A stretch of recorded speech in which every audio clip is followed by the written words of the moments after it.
Hello friends, नमस्कार, जय जगन्नाथ। आज मुझे नहीं आसी आपण मानक किसी नुआ रेसिपी बैगन उपरे। आशा करुच्ची ए भिडियोटी आपण को बहुत पसंद आसीबो।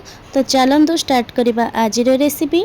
तो रेसिपी आमको प्रथम बैगन दरकार। मुझे चारिटा बैगन नहीं टाइप लंबा लंबा सेप रे काटी नहीं। देखो गोटे बैगन को आपण मैंने चारिफाड़ करेंगे, ता डेम्फ रखिए, डेम्फ को छिंडेबे नहीं। तो देखो ये टाइप तादेह मुझे जोड़े बड़ बड़ टमाटो टिक टिक पीस नहीं।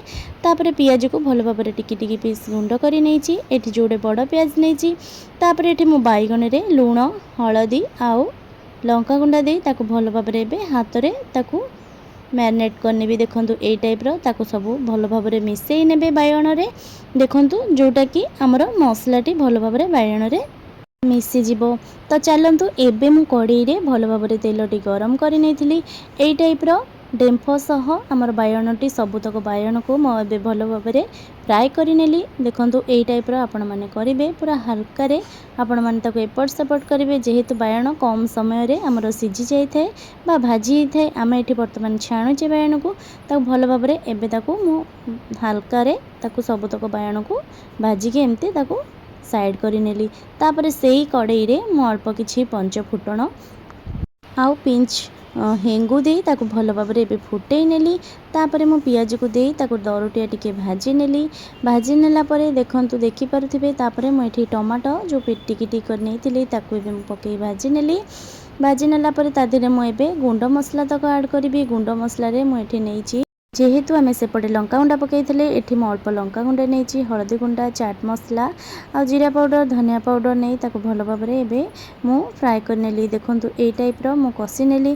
कषि नेला परे हमर मसलारू हमर तेलटी भल भाव में छाड़ी आसिलानी। देखंतु ए टाइप आपण माने कषिबे, जेते कषिबे आपण सेते माने तरकारी रो बा ए ग्रेवी रो सेते टेस्ट टी बाहर। तापर आम कि अल्प पानी दे ताकू भल भाव में फुटापी छाड़देली। देखूँ एवं मु ढांकुणी घोड़े नेली। गोटे मिनिट ढांकुणी काढ़ीदेला देखूँ देखिपे आमर भल भाव में ये ग्रेवीटी फुटी जाइए। आम से स्टेज रे आम बैगन तक ऐड करवा। देखो बैगन तक ऐड कलापर हल्का आपण मैंने एबे एपट सेपट करे ताकू एबे फुटापी बर्तमान छाड़ी दिंतु। बर्तमान आम फुटापी छाड़ापी घोड़े नेली। देखो गोटे मिनिट घोड़नी ढांकुणी काढ़ीदेली। देखिपे तरकारी टेक्सचर टी केते सुंदर आसी। आर फ्लेवर बा बास्नाटी बहुत बढ़िया आसी। आपण मैंने चाहिए भी या रुटी भात सबुथिरे भी खाई पारे। तापर लास्ट स्टेज रे मुझे गरम मसला ऐड करी। गरम मसला ऐड करके बर्तमान आम प्लेट को काढ़ी नेली।